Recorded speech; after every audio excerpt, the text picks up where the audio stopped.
Hey, Gabriel Blake. Hey, Gabriel Jose. Where are we today? Today we're both in San Francisco at arguably one of our favorite bars in the city. Yeah, let's say so. It's an easy pick, at least. Lone Star Saloon. Yep. And now that I think that I have even co-workers listening to my podcast, I cannot say anything else about this place. So, but I can say this is actually the last session that we have for this trip. For this trip, yeah. Is that we had already our Chicago session. Now they are the San Francisco sessions. Maybe next time, I think that we mentioned it. That maybe we should meet up somewhere in between, maybe Denver in the spring or Vegas. Never in Vegas. No, thank you. It's warmer.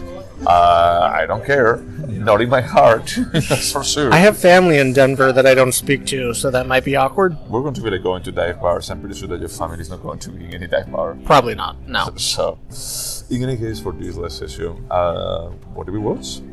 Because this is a bit of a twist. Yeah. So during our last podcast, we agreed to watch Dancer in the Dark, but during your time here, there were some scheduling issues, some exhaustion issues, and we didn't realize that Dancer in the Dark is 2 hours and 20 minutes, so we will watch it in the next episode. But for this session of the podcast, we watched the 1992 Sundance film. 92? Wow, I don't know why I thought that was a bit later. Yeah. Reservoir Dogs by Quentin Tarantino. Yeah, that's true. So I think that's the first movie that actually propelled his career really, really big. That made it humongous. Yeah, he was so I don't know. Have you heard of the VCR directors? I didn't tell me just about it. So Quentin Tarantino is one of the VCR directors that never went to film school, but they grew up renting, cassettes and watching them and learning filmmaking. Reading comics. Other directors include, I'm pretty sure Todd Solondz, but don't quote me, but definitely Steven Soderbergh, and I think David Fincher. I'd have to... Really? No way. I mean, just think that David Fincher actually comes from shooting commercials and video clips. It's I would be really surprised if Sundance could be, you have an interesting visual language, we're going to be giving you money. So I could be wrong, but David Lynch also was filming Dior perfume commercials, and then he made... After? After Eraserhead and everything, yeah. I didn't know that. I didn't know that at all. Yeah, and I think that Gondry probably has a similar story to Fincher. No, Bjork discovered Michel Gondry's music videos and said, hey. Oh no, she discovered him and said, make my music videos. Yeah. So I think that he was also from advertisement or something. So technically, this was no one's pick. No, we just talk about we were just checking movies that they lasted less than 90 minutes or arrived 90 minutes, and then when I came up, was you know what? Reservoir Dogs is amazing and it's super engaging. And then, as a old man, I fell asleep twice. Okay. I wanted to ask you: have we ever discussed a Quentin Tarantino film? On the podcast. Obviously, we discussed many films. Yeah. But not in the podcast. I'm trying to think about it. We never talk about Jackie Brown, Death Proof, Pulp Fiction, Kill Bill 1 and 2. I think Pulp Fiction has been on our to-be watch list for a long time, but we haven't watched it. Well, but we actually mentioned Pulp Fiction many times. And Quentin Tarantino from the perspective that usually it's pretty easy when you're watching a movie at home, when you're just grabbing your phone and start checking it. And Quentin Tarantino is the master of all of just making a script so engaging that you cannot pull your eyes from it. And Pulp Fiction, I think that is close to 2 hours and 40 minutes or something like that. It's fucking long. That was the year that cinema died. Who said that? A very famous film critic, when Krzysztof Kieslowski should have won Best Picture at Cannes, but Pulp Fiction won, and he was like, this is the death of cinema. I'm sorry, but no. I mean, I think that, well, it doesn't matter. We don't have to talk about Pulp Fiction because it's not the movie that we watch. I think it was the Decalogue. If you get the Criterion Collection Decalogue and you read the essays, that essay is included. This is what cinema died. I mean, to me, that was 97? I can never remember the specific year. It's 96, 97, yeah. I think that they thought something like that in 94 when actually Dancing with Wolves won this movie. On top of such a good movie. Such a good movie. Yeah, but but we already joke about this, that we prefer Avatar. As a retelling of the same story, Avatar I think that is better. It has like blue Sigourney Weaver. Oh, good lord. We should add Avatar Part 2, 3, and 4 to our to-be-watched list right now, since it's coming out next year, right? Or the first one. Yeah, or hear me out. Let's not. Let's surprise ourselves. Okay. If we don't, then I will absolutely add Pocahontas. I will be fine with Pocahontas compared to just watch Avatar or any of the sequels, because those movies are going to be the living you sequels. So this was no one's pick, but since you gave the synopsis of whatever the hell we watched last episode. Oh, Sundown, Dirt. We saw that like 3 days ago. It's been a pretty intense week. It has been. Yeah. I don't think I've gone out every night since I was like 29. Yeah, it has been too crazy, yeah. But it's been good. It's been fun. So I'll give the synopsis unless you want to. No, please go ahead. Be my guest. So, spoilers. If you haven't seen Reservoir Dogs at this point and you're listening to our podcast, what is wrong stop with listening to our podcast. So the film starts out with a number of men sitting at a diner eating breakfast, and they all call each other Mr. and then a color, with the exception of Mr. Blonde, which confuses me. Well, blonde is a color. The rest are like Mr. Orange, Mr. Brown, Mr. White. But just think there is a comment. I mean, everybody says like at the beginning they talk about like this is going to be a five-man job, and then they have like one more to the end.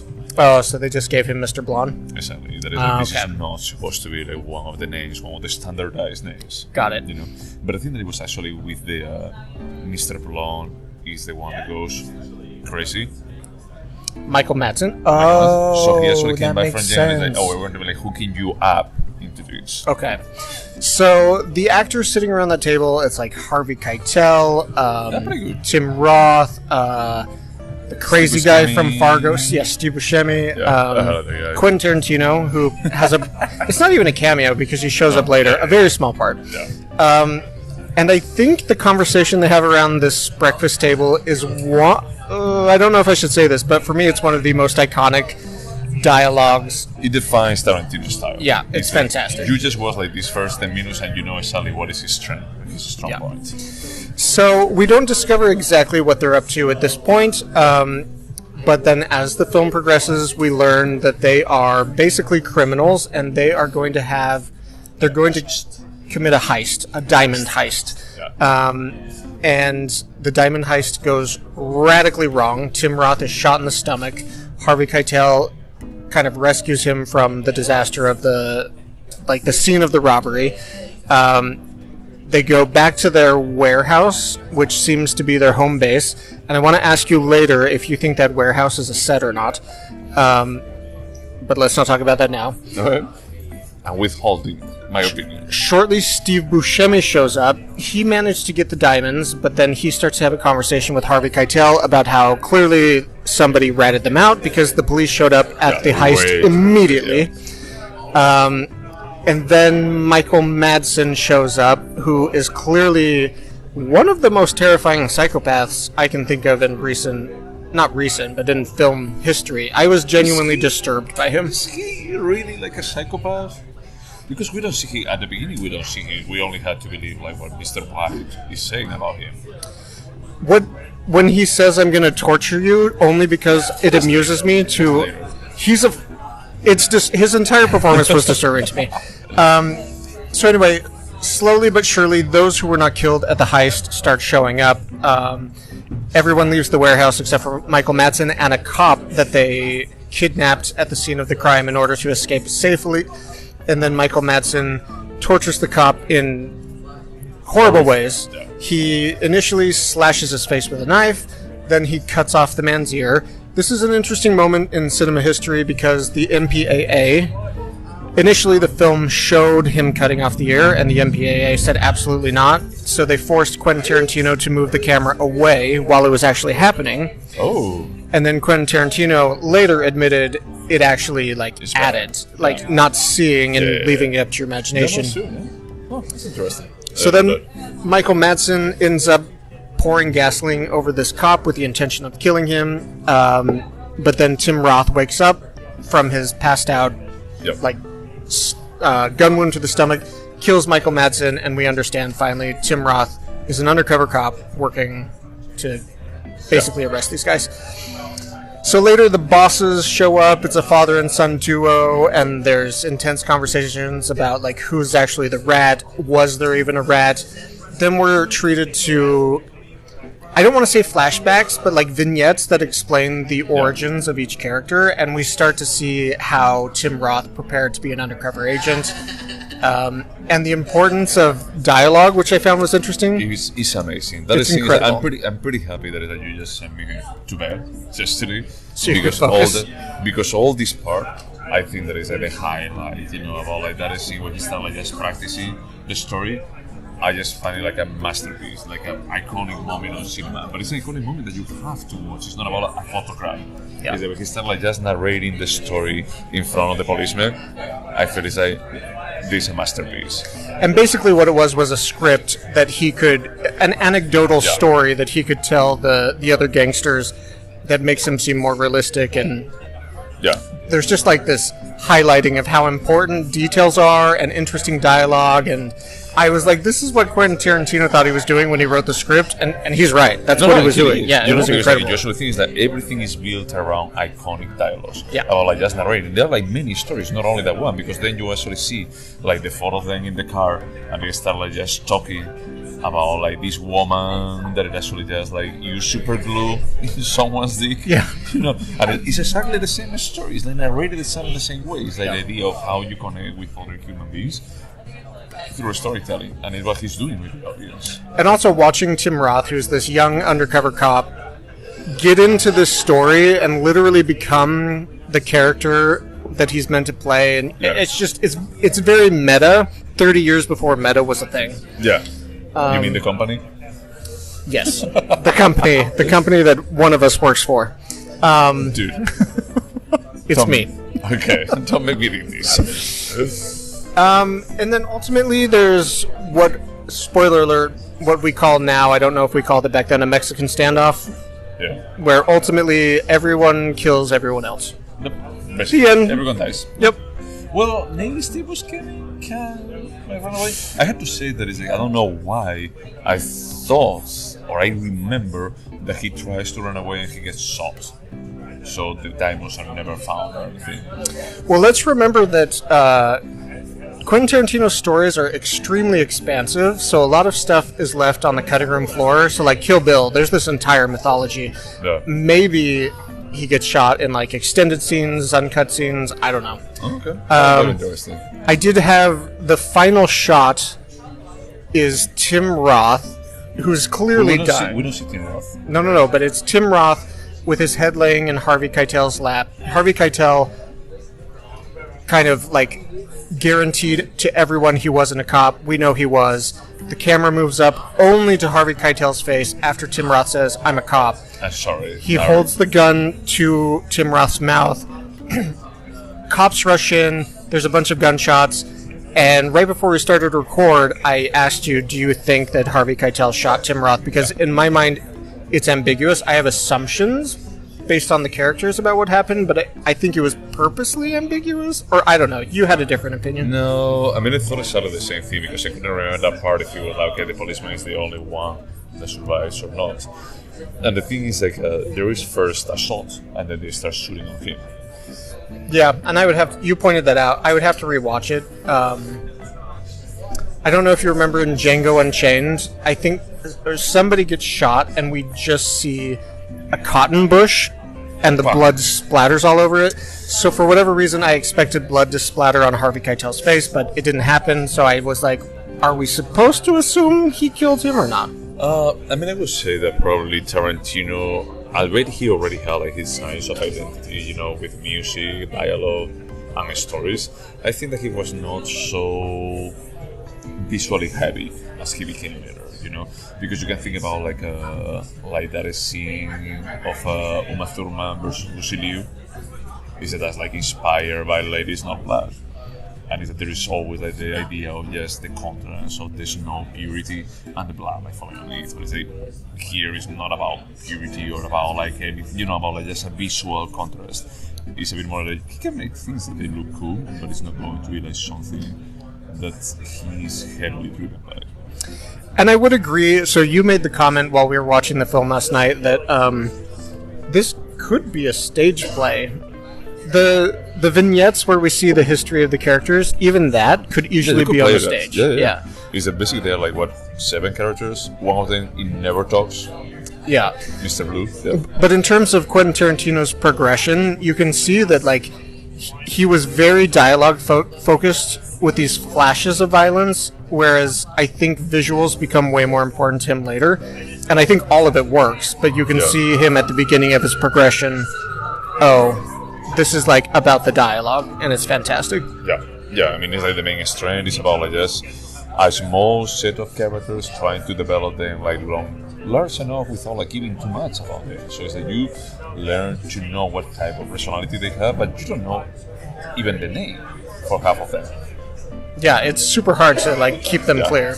I had to say that it's like, for me, the script of this movie is a masterpiece. It's like if I could write a script, is that this would be like what I would aspire to write one day, about like making it disengaging, making like the idea of a indirect narrative.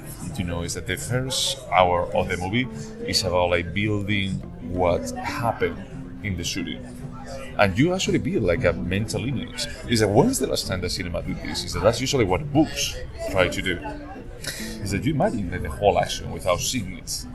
And what's super cool, I always go on and on about character development. We start the first half of the film, we don't really know anything about these characters, but because we've seen them interact and we've heard them like discuss issues and things, like you really feel like you have an idea of who these characters are, and that's hard to do without telling us anything about their past. Yeah. Which is incredible. I mean, that's what I think that is not an easy story to tell, and it's not easy to actually make it in such an engaging way. It's really just pretty easy to say just lost interest or esteem. I completely agree, and I do have one complaint about this script, and it's okay. So that opening discussion, like the discussion in the opening scene that we talked about, it's kind of a superfluous topic, but they get into an argument about the benefits of tipping for like restaurant service versus not tipping. I love that. It's fantastic. Yeah. It's incredible. And I said to you while we were watching it, I said, this is an oddly like feminist approach for 1991, when I'm guessing it had to be filmed in 91 because it premiered January 1992, which I loved. But then also it's pretty problematic, the rest of the script. Oh, yeah, it's pretty misogynist. Misogynist, super racist, super homophobic, and I don't think Quentin Tarantino is any of these things, but it's like what he's actually trying to do is that just giving you that kind of pulp narrative. Is that he's just giving you that kind of fantasy of the grimy society and how they behave with each other. If by today's standard that's okay, no, it's not. And that's what I was going to ask you. Do you think a film like this could be released today and be accepted? I don't think that any of Quentin Tarantino movies can be released after they are released. They're not. Because it's interesting, like, for instance, the use of the N-word it's not like every other word, but it's used multiple times. But there's never any condemnation of it. Well, but the thing is, just think about like these people, who they are. Do you think that someone of them will be actually just taking like the high moral ground and say like, you don't say that, that's not okay? No, but I'm saying today a movie could not be released where they use the N-word so casually if they're not condemning it. So I'm thinking of 12 Years a Slave. Of course they use that word, but there's a clear statement, none of this is okay. That's missing in this film. It's about the story. I mean, I understand what you mean, but it's like at the same time, there is a bit of a bigger problem that we cannot separate that kind of fantasy, from actually what is the reality. So they don't need to condone it, but it's like we know that this is not a reality. It's not actually just saying that it's absolutely fine. Look how cool this person is for using the N-word. it's not elevating. It's a bit more like, hey, these people will actually communicate like this if they existed in real life. And they're all morally bankrupt. I get it, but I was honestly kind of shocked by some of the conversations, which maybe that was the point. Maybe people were shocked in 1992. I wasn't. You weren't? Did you? When did you see this for the first time? Like I watched it after Pulp Fiction, I think. So late 90s. Yeah, late 90s. Okay. Yeah. And I remember like saying that why people are like just flipping out about Pulp Fiction, that this is even better. I honestly wish I could remember what order of Quentin Tarantino films I saw. I'm guessing I saw Kill Bill in theaters.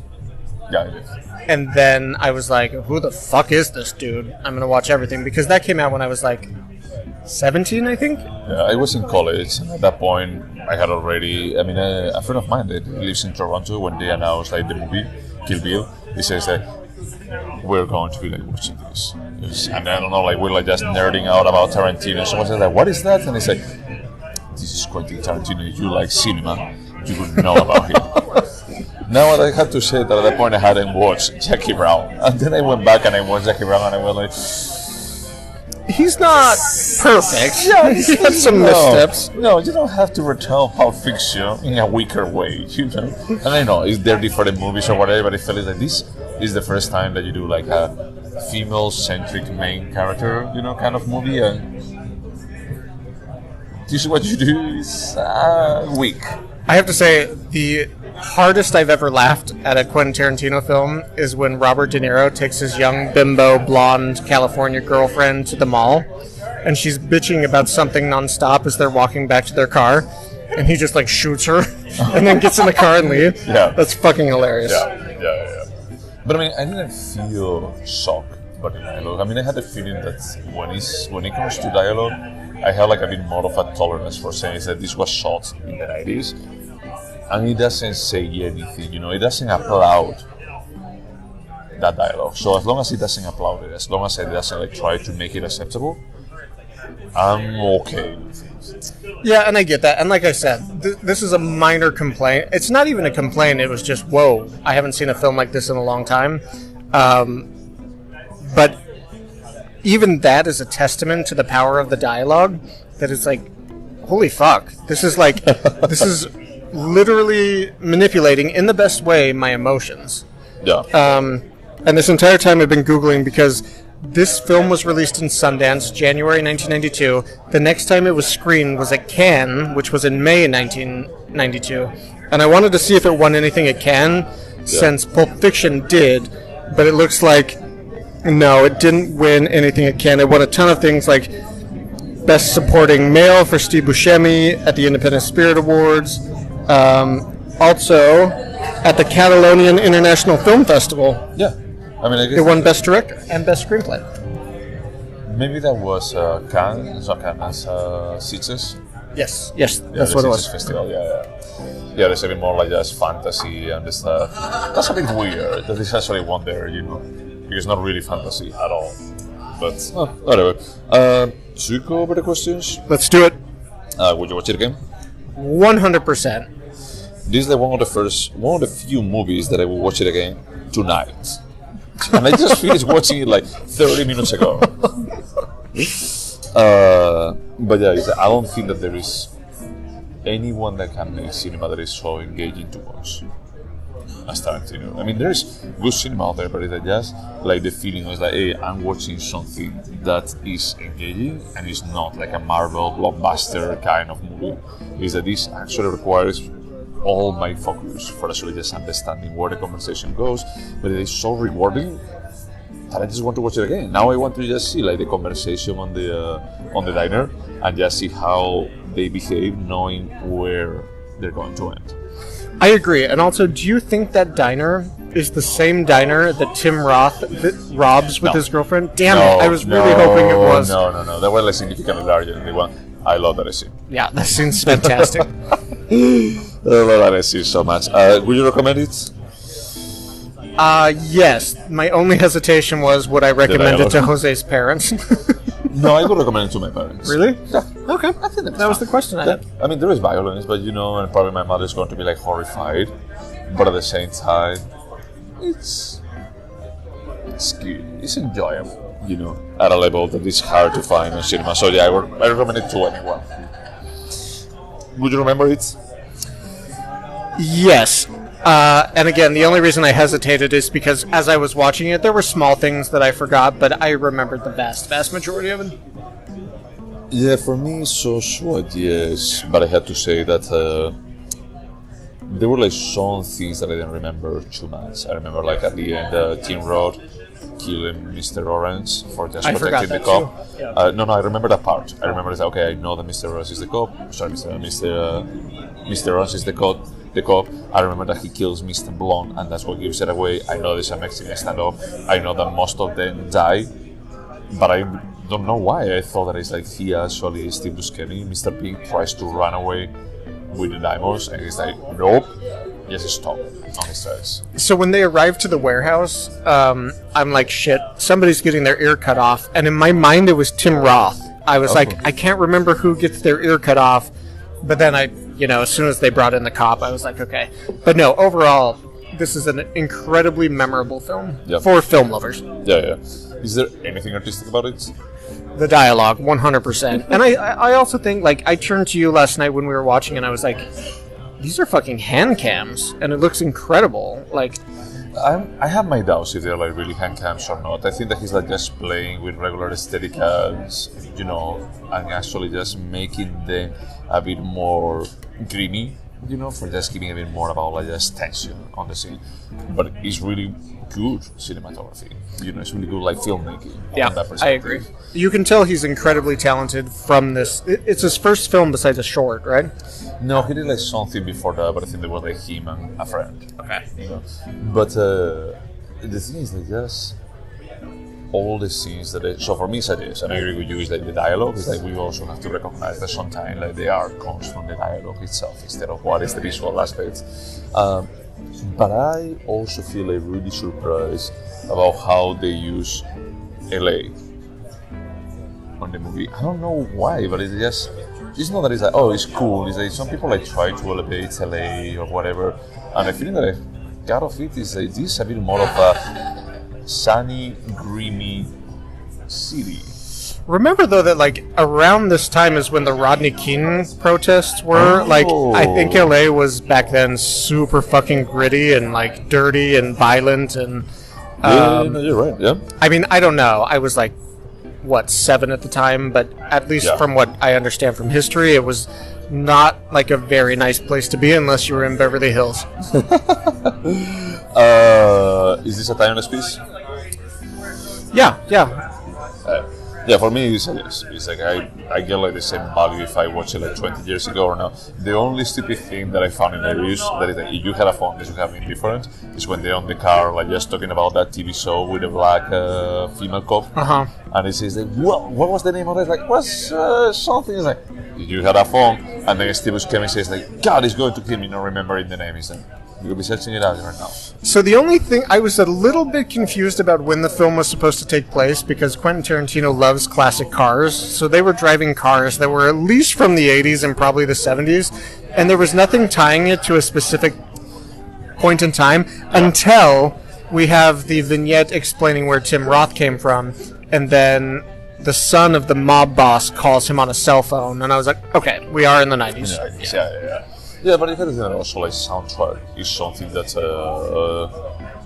Quentin Tarantino usually tries to just detach himself from time and uses that as cool music from the 70s. There was something that I love about like how Tarantino plays with the ideas. Like, is that music that they're listening to, or is it music that is like just playing in the background? And there was that interesting. It's not a plot device, but like a garnish, we'll say, of like a radio DJ. Who had a voice we thought we knew, but we don't know him. You know who he was? The policeman that they killed. He did the voice for that scene. Yeah. So the thing is that he actually forces a bit lower.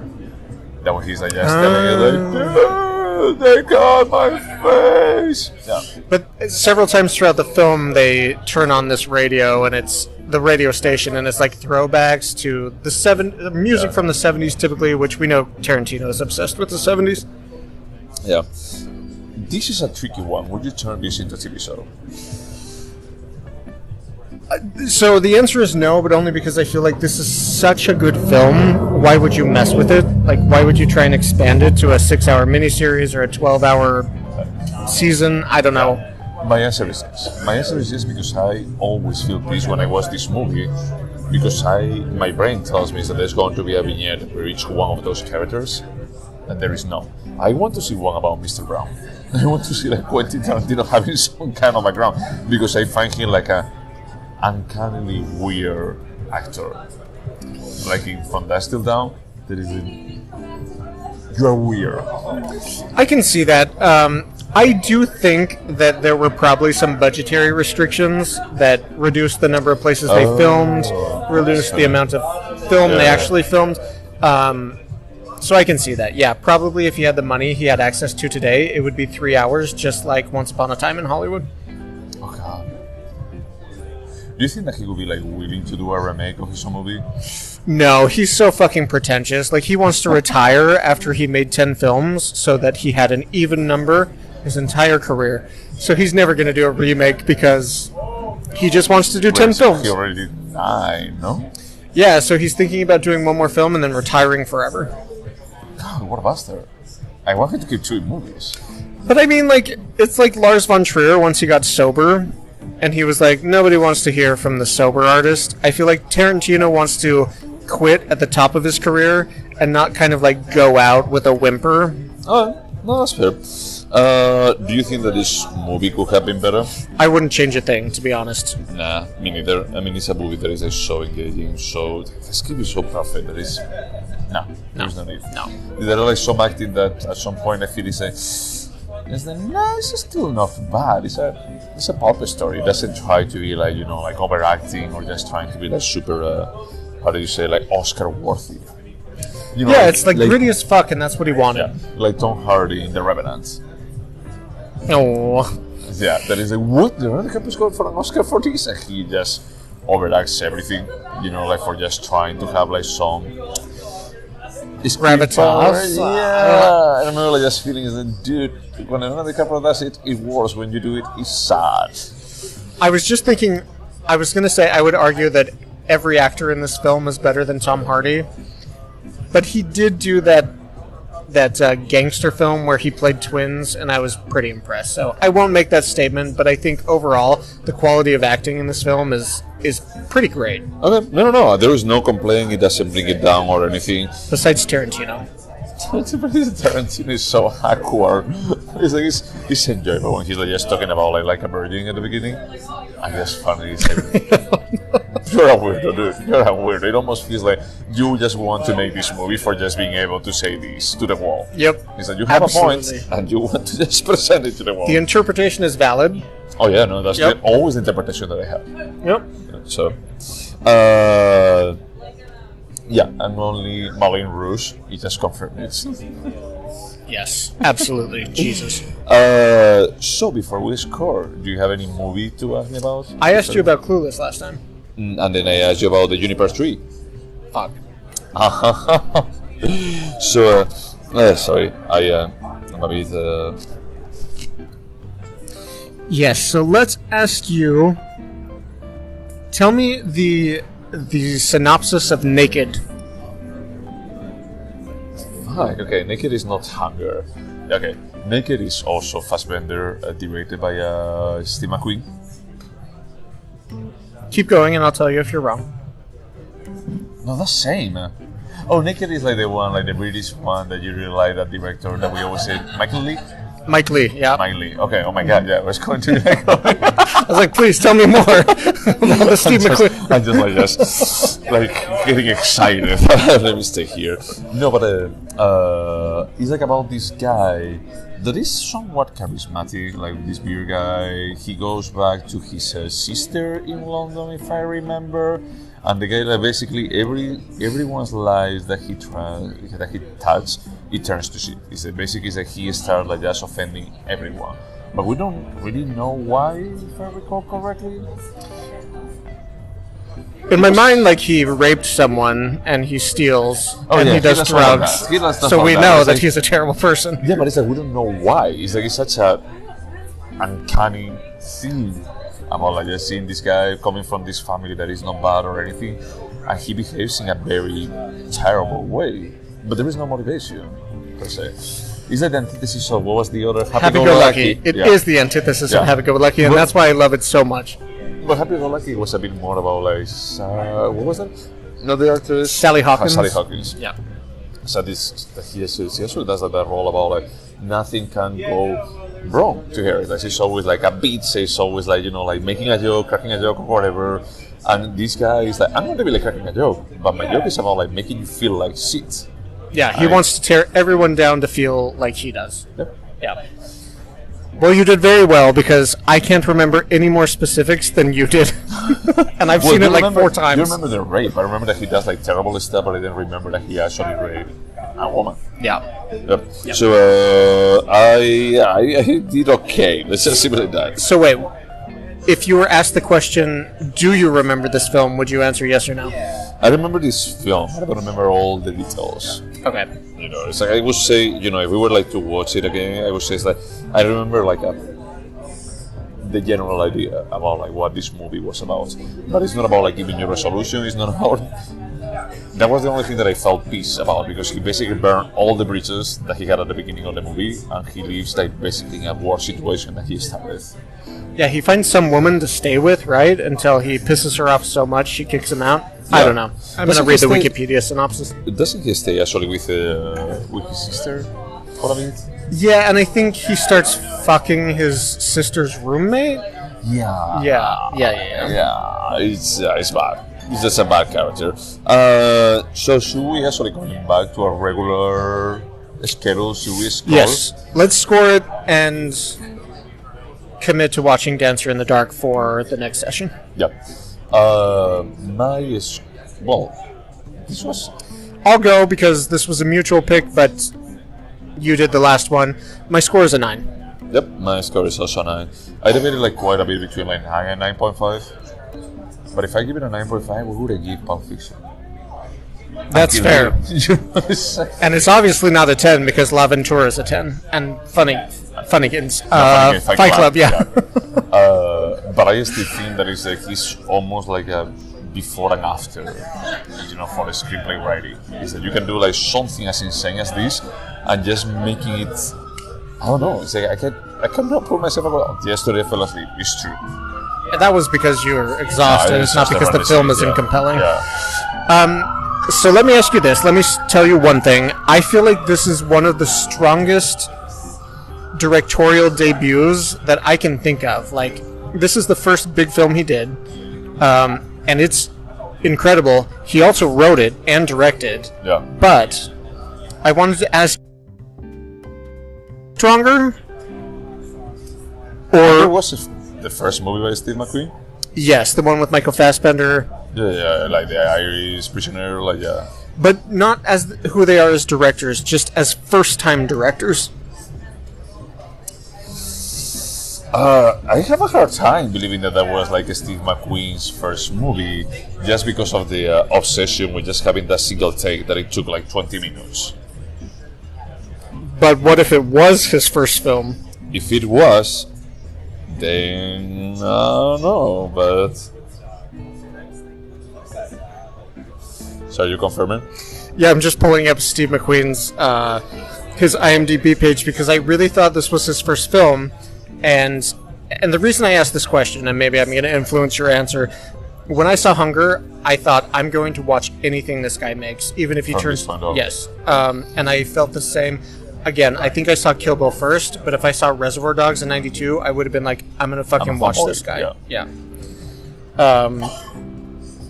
So let me see. Steve McQueen, not the guy from like the 50s, 60s. Yeah, from Bullets. All filmography, 35. Okay. Short.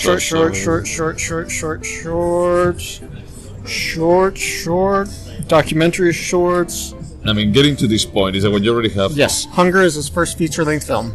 Dude, but it's like he has like just shorts from 1983 to 2005, 2008. It's like 15 years of experience. I don't know. At that point, it's a bit more like critical mass of work.